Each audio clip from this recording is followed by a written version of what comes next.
you can live a life in flow where your deepest heart's desires become reality. At Set to Love, we offer strategies and ideas on how you can stay out of crazy town. See, your human experience is meant to be lived with meaning, purpose, and creativity. You are here to contribute through your essence. We are best friends, moms, entrepreneurs, and above all, find our flow in assisting you to find yours. We come together weekday mornings to bring you ideas to fall deeper in love with your life and the journey that you are on. Take what works and ditch the rest, and always stay set to love. Thank you for being a part of this community. We're all designed to live in flow. So let's go.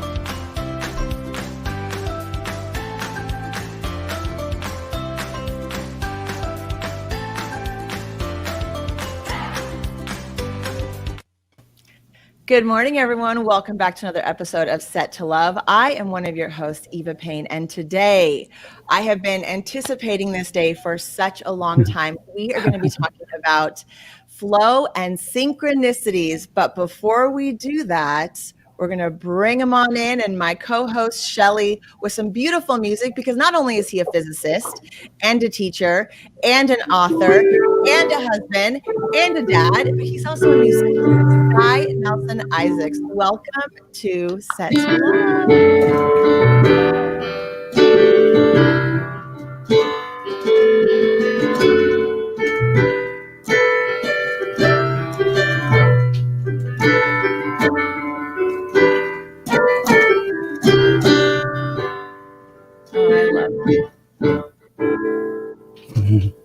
Good morning. Brings people together. Welcome to our show. Thank you so much for being here today. How was your Thanksgiving? Really lovely. I really thought about what it was like to be in a small, I was with my wife and my daughter and her parents, and just this really small group. And we were disappointed at first that our bigger group couldn't get together. But I took that as an opportunity to think about what it was like, what I was learning from the situation, and what it was like to be with just a small group and to miss people and to appreciate the close relationships that we do have and the ones that we miss. And so I see each of those things as a learning experience. If I can tap into what it is, what's the context here that helps me grow? Aww. That's such a beautiful perspective, because it's so easy to put on the woe is me and this is how it can't be and why isn't it like this, and looking at it from a negative perspective, but to be able to really just sit with it and say, this moment is beautiful also, and look for the meaning in that. I think that's really lovely. Why is it hard for people to not be able to do that? Why do you think that it's a challenge and we so want to default into the negative? It's a good question. I think we have patterns that we develop, patterns of thinking, which are, some of them are assumptions we make about, what's good, what's bad, what are our values. And it can make it hard to see what's really good about our experience right now. What's good about how often do we really appreciate the conversation we're in right now for what it is? Versus, for me, I'm often thinking about what's the next thing I'm going to say, or what's the next person I'm going to talk to, or what's the next activity I'm going to do. And yet when we look back on life, it's those individual moments that stand out as special. Like I noticed last night, we were sitting around the table with my in-laws and my sister-in-law and her little baby daughter and my daughter. And I realized I was kind of impatient to move on to dessert or move on to moving to the couch or whatever. And at the same time, I know that conversation at the kitchen table was the one I will remember forever. That was the meaningful moment that will go down in my own history. And yet in a moment, I was kind of waiting to move on to the next thing. That's funny you say that. My husband and I went to Italy, and in Italy, they just take their time for everything. I mean, a meal is hours. And I remember that was a lesson that I learned from going to Italy, is to just take the moment and relax through dinner. And they appreciate every moment. So that I can really relate with, Sky, that, we were just so, we're like, when is the next? It took 20 minutes just to get the check. And so there is something really to say. So that's really good advice, to just be present with where you're at. And I think, one of the ways we do that is through understanding what we're feeling, like actually being able to feel what's happening inside of us. Like I think about, get rid of the word feeling, like what's the sensation in your chest? Is the sensation in your chest, impatience or discomfort or like worried about something? Like be attentive to that so that you can, instead of being compelled to just react and say, let's move on to the next thing, you can actually respond to what's going on inside of you in the moment more authentically. Well, then, okay, let's take this for example. Let's just say I was feeling anxious and I don't even know why. What would a person do if they were wanting to move on? How do you even recognize that you're in that kind of a state? Well, I think, it's a great question. I think a lot of the time we're just kind of compelled to run on autopilot. We just I get up from the table to move on because I think it's my job to clear the table, because I've had a conversation in the past with someone in my family who said, how come the men never clear the table? And it's important to me to have an equal relationship and some balance in our relationships in that way. So, or if you're compelled to act in some way to counteract a message in your head about what's wrong, I think those messages are built into us. And so we act often just automatically to move on to whatever it is that we feel we need to do to make ourselves feel safe. Ultimately, I think we want to feel safe and secure and at peace, but often we miss the peace because we're reacting to something that we're trying to push away of feeling. And so for me, flow is a lot about touching into what is it that I'm really feeling and resisting feeling, so that I can stop resisting it and be in the moment. And that might be, we're having a conversation at the table and someone in my family brings up something that's difficult for me to talk about. Maybe it's politics, or maybe it's, parenting, or, and I don't know how to say what's on my mind or in my heart. So the more I can touch into what's authentically happening, the more choice that, if we do that, the more choice that we have in how we respond. Sky, I want to ask you a question. So the reason that you're even in my life and there's a good chance the reason I'm even sitting in this seat right now is because of you and your words. I was having a year and a half ago, maybe almost 2 years now, this pity party for myself in my closet, feeling sad, being in that moment, just wanting just to be there quiet and in my closet, because that's the only place in my house. And I went onto YouTube, just trying to distract myself from being in that for a moment. I'd been there and I was like, okay, I'm done. But I don't want to leave my closet yet. And then I heard you talking about living in flow and your book, Living in Flow. And the crazy thing was, up until that moment, this idea, I've heard of, Mikhail Csikszentmihalyi. I know about flow states, but this idea of really embodying flow as a way of showing up every single day and living purposefully in this way, it was just this concept in my head. And now synchronistically, here you are, a physicist, someone who has science and a background and grounding in all of this. It was like the universe or God saying to me, Eva, you're not crazy. And here's a really smart man who's doing all this science and research behind it. And you're going to be fine. And I just was like, what is happening right now? And so, at that moment, what is it about those moments? Why do we have them? Why are they showing up for us? I mean, I can make assumptions as to why that happened for me. So I could be here right now with you and Shelly and Emmy in the backstage and doing this and having this meaningful experience. But it's fascinating to me that there's actually some science behind it. And it isn't so much just like, oh, that was a coincidence, or, oh, synchronicity, and we just sort of move on. That it's really important for us in our lives to see these. Right. Well, I have a new book. Can I read you a little section from it? Please. Here's the cover. This is like a pre-copy. It's called Leap to Wholeness: How the World is Programmed to Help Us Heal, Grow, and Adapt. It's beautiful. Yeah, I love the cover. They did a fantastic job on the good design. North Atlantic Books is my publisher, and they've been such a fantastic partner. So here's a quote from a section from the book. At first, this may seem like a utopian daydream. If we just did things right, we can manipulate the system to experience positive coincidences all the time. But as we look deeper, we discover the hallmark of meaningfulness in all of life's experiences.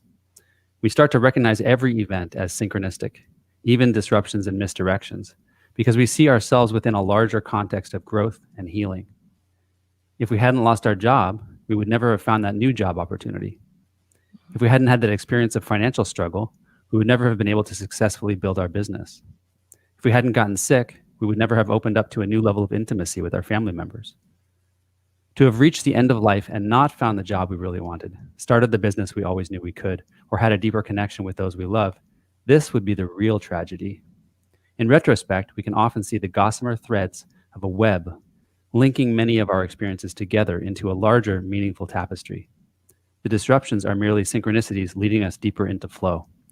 They are meaningful because they lead to an experience we are seeking to have, maybe not consciously, but in the deepest recesses of our soul. Wow. Wow. Okay. Next question then. Let me ask you this.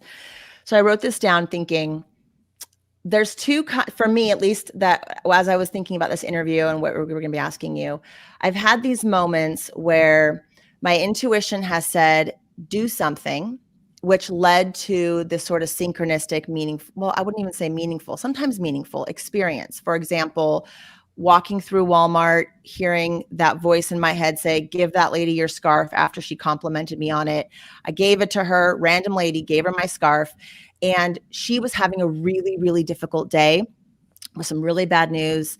And this, she said, was the most meaningful thing anyone had done for her in a really long time. So I was like, thank you, intuition and synchronicity, for allowing for this moment to exist. But then there's moments where I'm just on a walk listening to a song, and that intuition, that voice, that need to, it said, send this to your mom. So just screenshot it and send it to your mom, like thinking of you. And I did that. And she replies back, oh my gosh, your sister and I were just talking about this song. And what made you think to send this? And I said, I don't know. I just thought it. And so I did it. Now, nothing really came of that. But there's another sort of synchronistic, weird, just a weird, just for me, weird. So what is that? And how do we get more of it? Well, I think that the cosmos, the way I see it, the cosmos is responsive. It's responding to us. So it doesn't mean that it's sending us messages about what we should do. It's actually reflecting our very thought process, our very emotional process, especially our emotions. And then, so when we have a feeling and we act out in the world, we do something with it, sending the song, for instance, we should expect that kind of, it's like a relationship, you know? If I'm in a relationship with somebody, I don't take what they say as what I'm supposed to do. I take it as a reflection of how our relationship is. And I think the same thing can be said about our relationship with life. Life sends us these little clues. They're not clues to who we should be or what we should do. They're reflections about how we are already. And so if we like the reflection, then we keep doing that. We continue on that path. And if we don't like the reflection, you know, I say something to somebody intending to be nice to them and they get really upset. Well, that's a reflection about something going on in the relationship that informs me. And instead of seeing it as like a breakdown, I can see it as a really valuable key to understanding my own mentality. Maybe my intuition or maybe my intention was to help them, but I actually did something that was kind of disrespectful. And so I can learn from that experience by looking at the response I get. Okay, so mine is a little bit different, and I'm really curious. It's very similar. Wait, Shelly, pull your mic in just a little bit more. I'm curious about something though, because people have to learn to trust that intuition. And what I'm curious about with you is, for me, when I hear that little voice or whatever, I wait for it to tell me 3 times, because I have to be sure that before I go and do this, that it really is going to be what I'm supposed to do. For whatever reason, it's the 3rd time. And I have to say, sometimes I don't even know what I'm going to say when that 3rd time comes. And so when I just follow my heart, it'll say, you know, I'm doing a facial and it tells me to hug the lady. I'm like, there's no way. Why would I hug her in the middle of a facial? And so I fight that voice. And then when I do it and I just tuck my head in the side of her head, why I said you're going to be okay. And then she's hysterically crying. And long story short, she was going to commit suicide that day. And, it's every time I've waited for 3 times, even if I don't even know what I'm going to say and I act on it, it's never been bad. It's never even been an experience of, wow, I needed to learn from that. Mm-hmm. And some of the things that I've experienced have been really out there, and you think, oh my gosh, what are they going to think? So I'm curious, Sky, what you think, what does that mean? Well, I think it's really beautiful that, your story of touching this woman, touching her inside, and the impact you had, because you are coming from a place of love, and you're coming up against maybe a resistance from society that's inappropriate to offer someone a hug who you don't really know. And this is, I think, one of the challenges we face, whether it's something like that, or I want to take a job that doesn't do what my parents or my caretakers said I should do. Like, it's not going to make me enough money, or it's not going to support me, or it's not going to look good.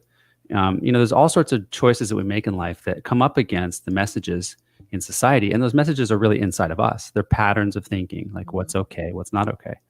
And some of that's important. Like, we got to, and I think it comes down to respect. If we are respectful of others, then we're within the boundaries of what's valuable for us to do. But if we're just limiting ourselves because we're afraid, or afraid of the impact we're going to have on someone, or afraid of how it will look, and we're not going to go hug somebody because we're going to feel like it doesn't look good, or we'll be embarrassed, those are the kinds of things that I think we can get through. And as you said, it makes a big impact. You don't know how it's going to impact somebody, but you go for it. You take a bold action. You climb over those voices of resistance, and you make an impact in somebody's life that your day would have been, and their day would have been totally different if you hadn't have done that. So you wake up in the morning and you realize how valuable your choices are to other people. Okay, so thank you for that answer, but I still want to go a little bit deeper. I mean, another circumstance, bringing, I had these heart rocks that I had bought, and the voice told me 3 times, go give this to your neighbor. And I went over there and I gave it to her, and long story short, it ended up the next day, she was crying when I gave it to her. I said, all I'm supposed to tell you is that everything's going to be okay. I don't know why. That's what I'm saying. What is the compelling thing she needed? I didn't know she needed to hear it, because the next day she said, I have stage 4 cancer. When you gave me hope, and I didn't give her hope, something in my head gave her hope. That's what I'm trying to tap into. Well, that was her last day. Didn't you say that was her last day there? That was her last day of work. Opportunity to connect to this soul. And what if I would have it said, go give her the heart, go and tell her she's okay. Honestly, in my own head, in my own heart, I mean, she was a nice lady and I liked her and I always greeted her with love, but I didn't really know her. And so that's what I'm saying. When I'm saying supposed to take the heart rock, and tell her she's going to be okay, why would anybody do that? I guess that's my point. It's weird things like that. Frame it a little differently, maybe for a second. If you hadn't have gone over, the timing is urgent. I think that's what synchronicity, one of the things it teaches us. The timing is now. So if you had said to yourself, okay, I've been told this message 3 times in my head, but I'm going to, by the way, do you like my new nails? I painted them. Yeah. Ellie did a good dad. On Thanksgiving, yeah. I love it. You did great. So if you had said to yourself rationally, like, well, I can she's my neighbor, right? I can go there tomorrow, or I can go there next week. Like, let me just sit on this. Like, how often do we do that? We have some intention or some hit of what we maybe want to do, and we just kind of rationalize it. And then you find out the next day that she's moved. And am I echoing, by the way? I can adjust if you need me to. No. So you find out that she's moved, and your opportunity is lost. You missed the chance, and you had no idea that things were going to change. And your chance was yesterday to do this action of kindness. So I think it pays for us to tap into the urgency of the now, to recognize those voices. Like we think we have tomorrow, like you were saying in the Thanksgiving broadcast yesterday. You think you have tomorrow, but you don't know. And it's not that some crisis may occur. It may or may not, but somebody may move out next door and you may not get to see them again. So in the present is when we have the opportunity to make use of those synchronicities. And I think they show up in the present. And so one of the things we need to be able to do is adapt quickly. Like I have this process called the Lorax process. Listen to the situation. Like what's showing up for me? Open your mind. Like, okay, my mind says I should just, not go talk to this person or not hug them, but open my mind. Maybe I should. Maybe it's appropriate. Reflect on the situation. What good could this bring? How could this tie into other parts of my life that are happening right now? How does this reflect my values? Release your attachment. So if you were busy that day cleaning the house and you just had no time to go next door to talk to the neighbor, you rationalize it away and you say, I'm going to do it tomorrow. Release that attachment. Maybe you're not going to get your clean house today. And then finally from there, you can act, and your action will be based on this receptivity to life and this curiosity about, well, what's next for me? And from there, I think we do experience more alignment. I think our lives get woven together, and your life was woven together with your neighbor's life because you acted at the right moment to serve her. I love that. Two thoughts. One, Dean Koontz, I gave a talk on intuition, and Dean Koontz said intuition is seeing with the soul. So without getting like really too sciencey, because I'm not a sciencey person, but I'm curious to know, is there some kind of science that like literally Shelley's soul, there's something about Shelley and this person, and there's something we don't see. There's like a connection that happened. There's a need, okay, on the other end, like this woman needed the scarf. This woman needed a hug. This woman needed just to be like, to know that she's being recognized by something bigger than her circumstance. And Shelley's open enough, and that message, there's something that kind of comes in to say, you're this person to fill this need right now, go. And because she's willing to be open, she just does it. And that creates the synchronicity. Yeah. So I guess that's my first question. And then I want to ask you about your section. Your job is to leap from your book, because I think we're kind of talking about that, taking bold actions, taking that big step, because that's a weird thing, right? Just to go to your neighbor and be like, I don't know, everything's going to be okay. Here's a heart rock. Because what if everything was totally fine and great and cheery and beautiful in her life? And she was like, do I need this? Is something wrong in my life that I need this rock right now?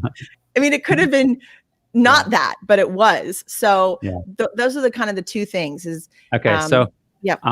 There's this idea of the multiverse that, in quantum mechanics, you have systems that don't just evolve in a straight line, they branch into different possibilities. And it should be said that the mainstream status of quantum mechanics is that it applies only to electrons and protons and atoms and small things. So part of my work is to try and extend that thinking and identify inconsistencies in our thinking that sort of limit us. Okay. And so this multiverse idea is that the world is always branching into possibilities.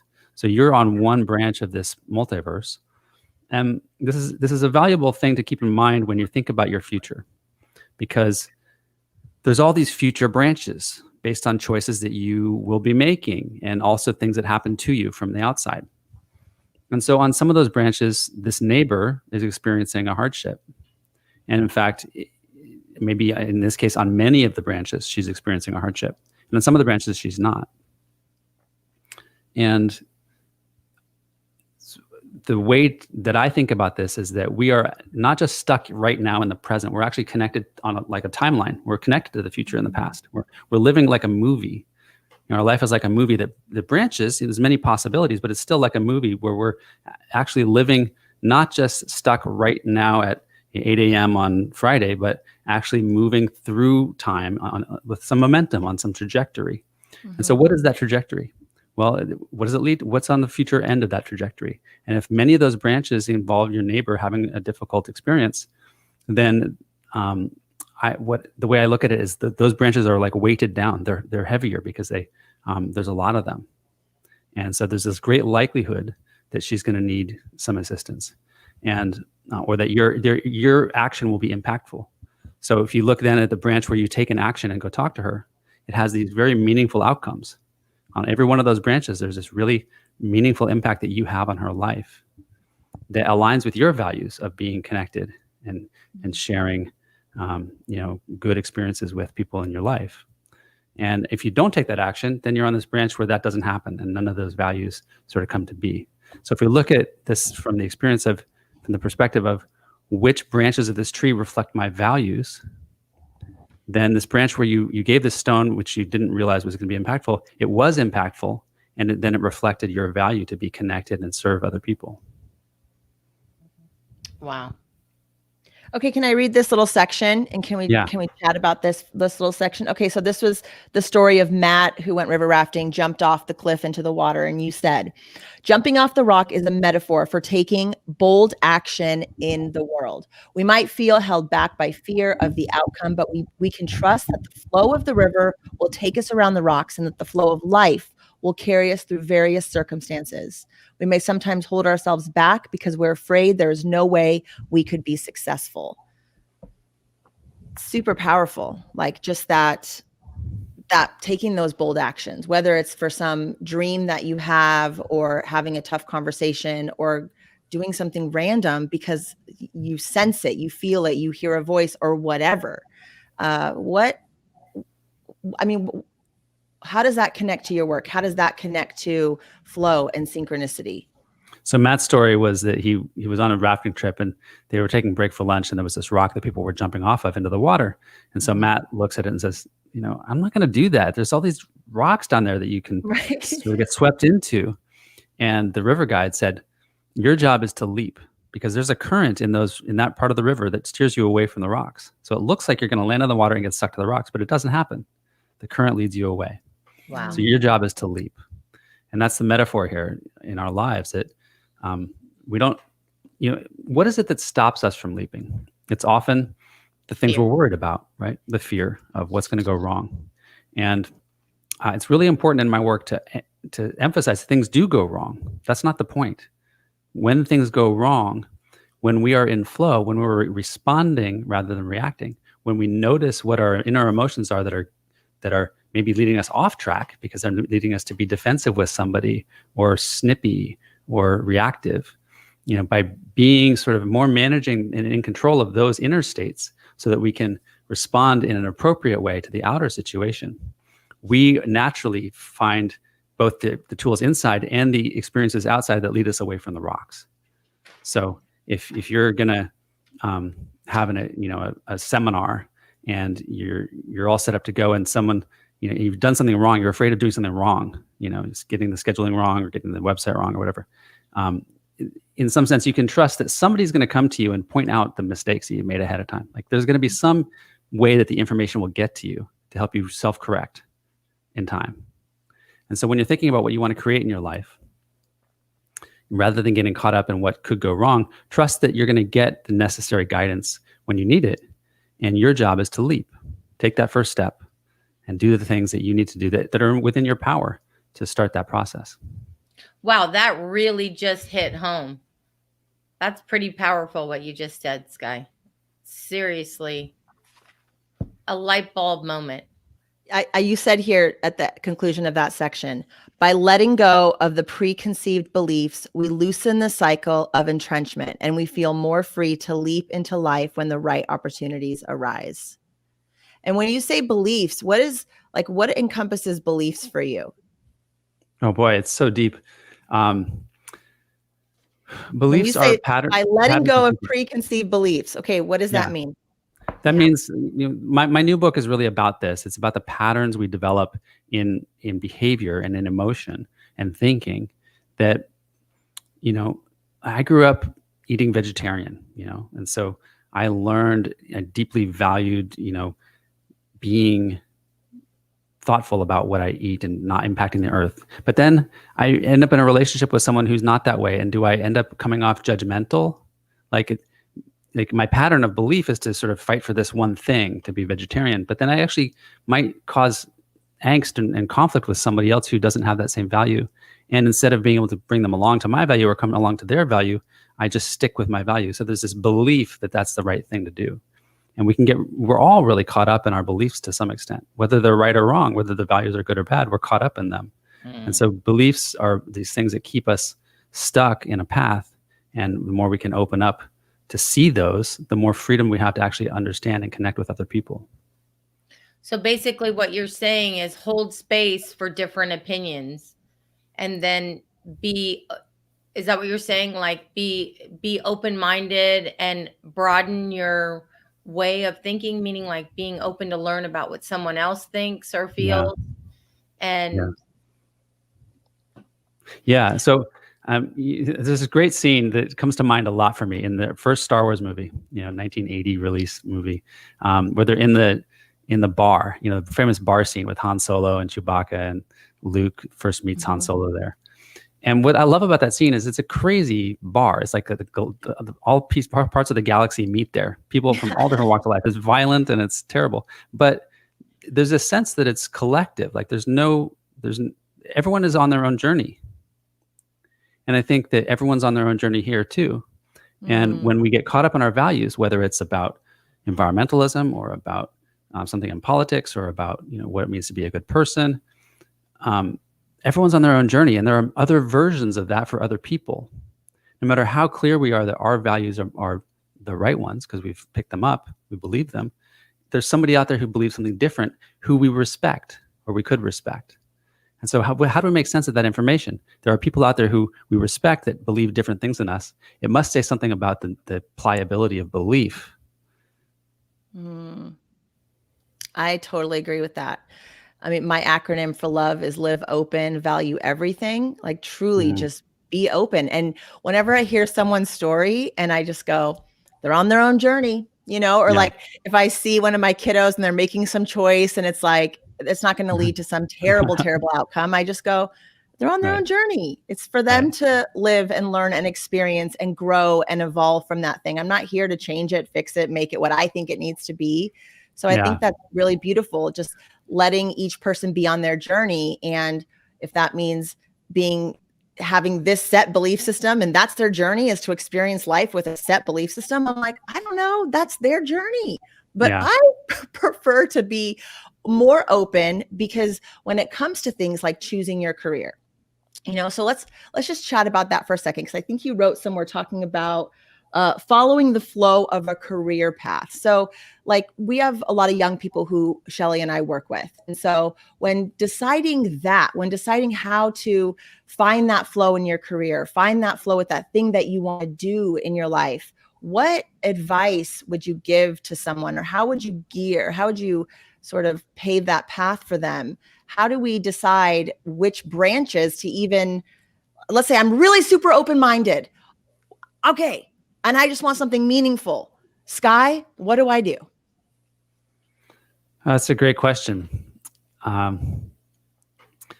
There's a lot of different ways to approach that question, and it's really going to be individual to the person. For me, I've walked a pretty meandering path, but when I look at what I'm doing now, I can see back that the seeds of that are present from when I was a kid. So that means that if I had looked earlier to what I was doing when I was a kid, I would have had this information, right there. Like, this is what you want to do. You should head this direction. So I think that, if we can untangle the messages about what we are given later, about what we're supposed to do, what other people value, what society values versus what we value, that's obviously an important step in, choosing an authentic career, an authentic path for yourself. And it comes back in some sense to checking out those messages. What have we recorded in our head, and who have we recorded it from, about what are the important things in life? And I've certainly had plenty of people tell me, adults like my older mentors, my grandparents and things, telling me, I just wish I had spent a little more time doing the things I loved, or being with the people I loved. Like, that's the consensus. And yet in the moment, as an adult, as a younger adult, it feels like very compelling that I got to get the dishes done so I can move on to the next thing, or I've got to, get to work on time so I can do my job. And the in-between moments where I'm like connecting with my daughter and laughing about a joke, those can get lost because they don't feel as urgent. But so I think maybe the key to latch onto is here, the difference between urgency and vision, maybe, or urgency and being present You for said what this is. quote. Let me tell you this quote. You are choosing between different possible timelines. And then you talked about having a vision. So it's like, here you are. Here's Emmy, right? 20 years old, just choosing a timeline saying, yes, I'm going to go work for this theater. And then that puts her on a trajectory and right, like a version of herself versus had she stayed in school and stayed for, the 2.5 more years to finish. And said, okay, this is the right thing to do. Stay in school, finish this, do this, check this box. That's one timeline. Would you say like, Well, here's I think the key. When you live with synchronicity in mind, it's always the cosmos is always responding to you, not just when you go to work, or not just when you're making those big decisions. It's always responding to you.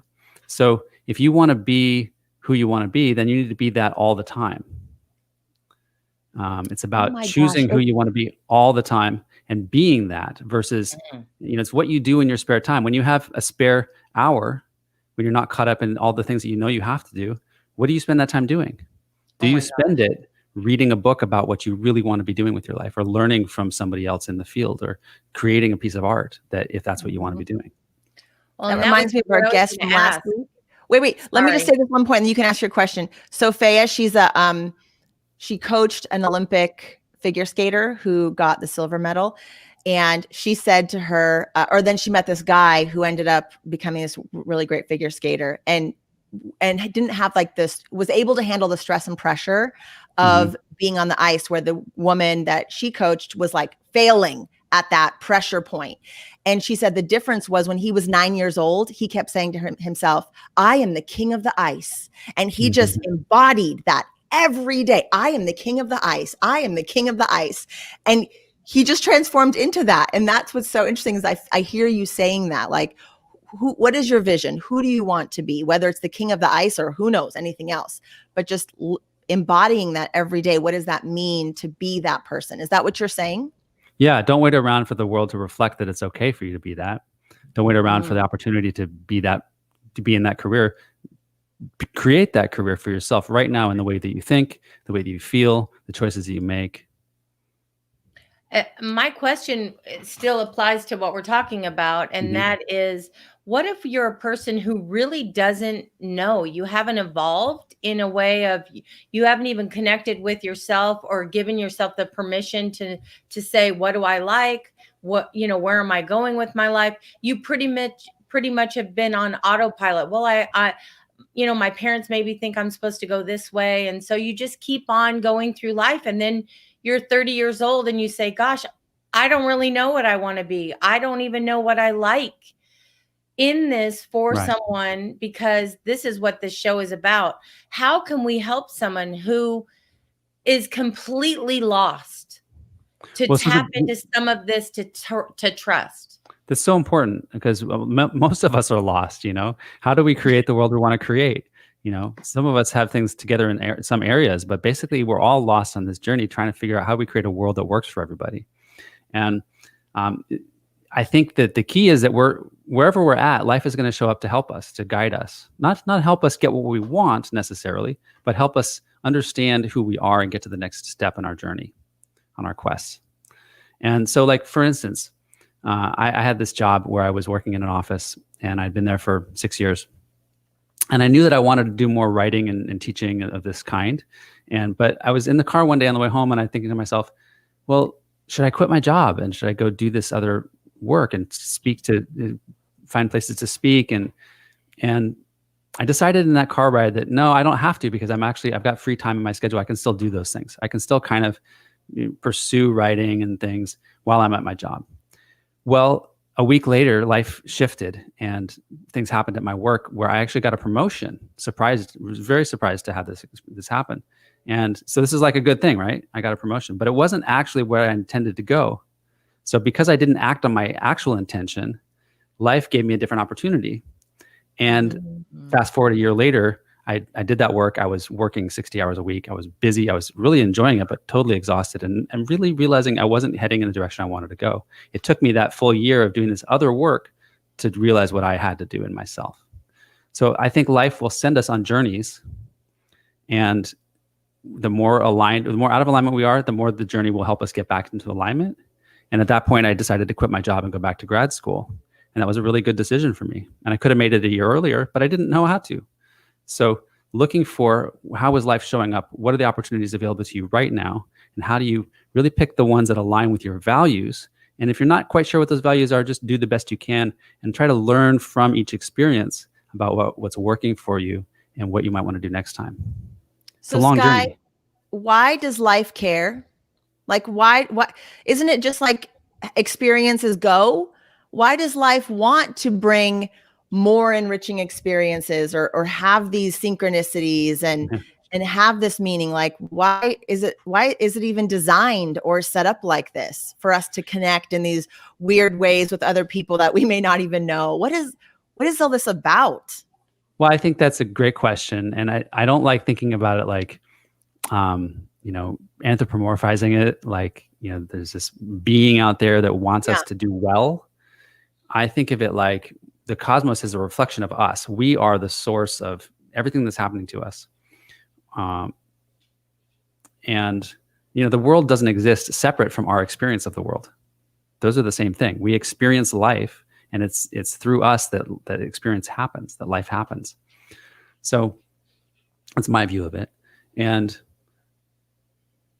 it's not. But I mean, so we talk a lot about, and I guess at the end of the day, because I know you talk about like we're in a hologram or holographic universe and all this stuff. And I think sometimes I just go, at the end of the day, for me, am I having a good time? Like, am I enjoying myself? Because I have no idea what's really on the other end. Do I feel like I'm adding meaning? Am I choosing joy? Am I connecting? Because I don't really know what all the other stuff is. But it's interesting when I hear someone like you speak and you're saying, but it does matter. And there are connections and there is science behind it. Because sometimes I just think I don't know what the truth is. I'm just choosing joy. What's going to bring me more joy? Mihai Csikszentmihalyi joy is feeling the pain too. Yeah, definitely pain and the pleasure and the learning and the growth and the change. It's all part of this experience that we have. And Csikszentmihalyi in his book Flow, The Psychology of Optimal Experience, talks about it as optimal experience. It's like when you're in flow, it's not that things are right. It's that you are reacting in a way that your mind and your heart and your body are all connected. They're all aligned. So you are, there's an optimalness to it. And just like the tree growing or the butterfly emerging or anything else in nature, right? Like that all has an optimal way of living. Well, yeah. And it's not that there's a right way of living, right? It's not like in the right thing. I don't want to limit people. It's about optimal experience. And that means, so think about what's not optimal. What's not optimal is when somebody confronts you about something they didn't like about your presentation. Mm-hmm. What's not optimal is that you get defensive because you're hurt, you feel some pain. So you get defensive and you shut them down, or you fight back, you say something that's mean, and then you've actually undermined that relationship. So I think that the cosmos we're in is designed to bring us more and more high level functioning, experiences. And when we undermine our relationships by getting defensive or resentful at people, we undermine our capacity to make change, to create things. So I think it's just a process of the cosmos being built to build. It's made to build things, and we are made to build things. And when we're out of flow, we're not able to build things as well, because we get into these other journeys where we're reacting to people and being negative. But sometimes it's it's not about being positive or negative, because sometimes what needs to happen is we need to stand up for ourselves or respond to somebody with force. So it's about finding what's the appropriate response for this situation right now. And when a plant has an appropriate response to nature, it grows in the maximum way, right? It's not that plants need to grow faster or slower. It's they need to grow in an appropriate amount to what their nature surroundings tell them right now. Do you think that when more people are optimally aligned within their flow, there's more openness to collaborations, there's more openness to solving problems? And is that the direction that humanity should be moving towards? Yeah, and in order to do that, if you look at the great collaborations that people have, it's not because they agree on everything. Mhm. It's because they find ways to um, build upon what each other's strengths are, and to let go of the judgments about other people. I think this is something we really need a lot of in the world right now: compassion and empathy for others, the ability to see through other people's eyes. This is there was an experiment done that I just recently read about, I think at the Max Planck Institute and this is a psychological experiment with empathy, where they gave two subjects, they had pairs of subjects, and they gave one of them something to feel like is either gross or pleasant, like a baby fur from a baby, kitten was pleasant, or something gross like a raw egg, and they had these two people doing when the stimulus matched, when they were both feeling the same thing, they were more able to identify what the other person's emotions were accurately. So they were also interacting and trying to identify each other's emotions. And what they concluded was that we are hardwired to be more able to identify another person's emotions accurately when we're feeling the same set of stimulus, the same inner state. And so this is a study in empathy, and how it's very, very difficult to empathize with someone and appreciate someone with whom you're having a very different experience. And yet, if you're having a very similar experience, you automatically snap into understanding what they're going through. And I think this is something, for instance, in the issues around systemic racism. I think no matter what you think about the logistics of the movement, or the history of the movement, or what needs to be done to address racism in our country, it's crucial to be able to step into the eyes of somebody else. Yeah. Because that's what allows us to understand what they're going through. And if we don't do that, we are going to take actions which come up against their walls and come up against their frustrations. And if we don't empathize with those, we're not going to be able to get through that. Yeah. So this is a crucial tool for actually making our society better and more equitable. I So actually wrote. I'm Go sorry. ahead, Shelley, you first. How would you go about helping people like I always say to people, sometimes being right doesn't, where's that getting you to be right, or your point of view? If you really want to get where you want to go, you need to be vulnerable and really also see it from their side. How would you give someone advice to be able to help them to get that end result? So let's just say, what would you say to that person who isn't open and they're stuck on their way of thinking and not being open? Is there something, if you had this hard person, that you could say to them to maybe get them to see it different? Well, it's difficult, and that's the place we're in. Like, people can't see what they can't see. I think that ultimately, what I would say is that we're each going through our own journey of healing and dealing with our own wounds and pain. And if you're experiencing an intense emotion, it's your emotion. It's your reaction that you're having to the situation. And I think a lot of what happens in our communities is that people have an intense emotion, they project it outwards, and they try and fix someone else or change someone else. And they're not taking responsibility for their side of that picture. And that creates conflict, because then we're trying to get other people to be different. And we create more pain rather than healing the pain. And that's where flow comes in. Flow is a way of optimizing, or of behaving, which reduces pain by taking appropriate steps to align with each other and to empathize with each other and to action from there, versus doing things that are going to create more pain by saying the thing that is going to hurt somebody unnecessarily, for instance. Yep, absolutely. Going to crazy town, just wanting to crazy town. Be right, and have to say that thing. I love that. I actually wrote like a little section in about the benefits of taking acting classes. If there's one thing that I would say, all young people, go take an acting class. Well, maybe anyone, because truly having to step into another character, nobody thinks they're the bad guy, right? Nobody thinks like, And so if I were to really embody this character, I need to understand their whole backstory, what brought them to that moment, the choices that they're making in that moment and why. And you can't, like, if Eva thinks that I would never do that, okay, great. I'm glad Eva would never do that. But this character is doing this, and why? And you to come across as authentic and real to an audience, you have to connect with that person in that moment. And that there's something so beautiful about forcing yourself to really look through the lens of someone else. And when you've done that a lot in an acting class, you can just do that in life. It's really, I think this is one of the beautiful things about the internet. It's one of the things we might not think about that's changed, is that we are exposed to people at an intimate level from a huge, broad range of backgrounds. And so we start to see, like, there are people very different from me in some ways that are exactly alike to me in other ways. And it makes me really question how much I should really give my beliefs about the world, about what's right and wrong. And maybe the world is much more malleable than we realize. And it's our choices that actually start to influence the types of experiences we have. I think it's our synchronicities which give us our values, because, it's that time when someone showed up in our lives at the right moment and became our first, girlfriend or boyfriend, and that, like, changed our perspective of ourselves. That was a synchronicity. It influenced who we became. Or it's a time when we got beat up by somebody unexpectedly, and so this is a synchronicity which damaged our self-esteem and or picked on.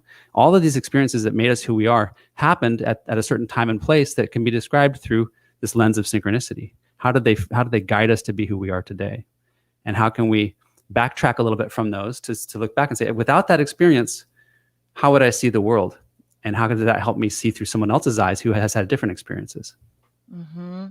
Oh, it's so good. And that's what I love about wanted to go ahead, Eva. I'm so sorry. No, so I just want to say that's what I love about being able to sit with pain, is just realizing that this is going to benefit me. This is something I need to go through and to learn and grow, and that's going to help me become the next person or the next version of me or down that next branch. Sorry, that's all I wanted to say. Yes, Shelley. No, I just wanted to, before, because the time is running out, and I wanted to say to Sky, what is one thing that you feel is really important that we hear today that we can take with us to carry on and have a life of flow and a much more fulfilled being in ourselves? Well, I think that there's no way to underestimate the importance or to overstate the importance of when we choose well for ourselves, we also choose to make a better world outside of us. When we choose well the life that we really came to live, when we choose well how to respond to the problems in life, to the racism that we experience or that we see others experiencing, how to stand up for the values that we carry. Like this, it's an internal journey. And when we take responsibility for that ourselves and see ourselves as the catalyst for our own lives, we have an impact on the world at a much broader level. And I think that's where change starts. It's from actually changing on the inside. Leap to Wholeness, your next book. And when is that book coming out? It's coming out March 2nd. Here it is again.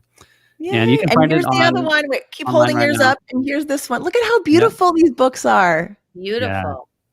So you can find them on the Penguin Random House website or any of the online outlets right now. It's already up there. And I have a course that I teach called the Living in Flow course, which you can find at livinginflowcourse.com. And there's a lot of exercises and practices that we do to help, identify these belief structures and these ways. What do you want to do with your life if you had, if you really think about what you want to do with your time, how would you spend it? These are the questions which we can start to unplug and unravel in order to make sense of the context of where we're at in life and where we could be if we really if we keep going with our vision in mind. Sky, thank you so much for being on our show today, for all this beautiful information, and for doing the work that you're doing and being committed to living in flow yourself. Because truly, the ripple that you are having in this world is profound.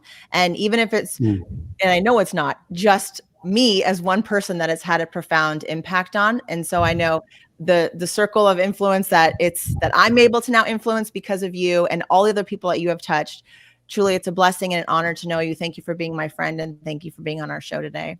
Thank you, Eva. Thank you, Shelley. It's really great to be here. You're amazing. Really, just so amazing. A lot of great information today. And you are a beautiful soul, and our lives are better because of it. Well, thank you for having this great show and touching people. Thank you so much. And everyone else, thank you so much for being here today.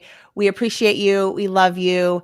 You can find us more information on the web, set2love.com, the number 2, and stay set to love so you can flow for life. Have a great weekend, everyone. Thank you again, Sky.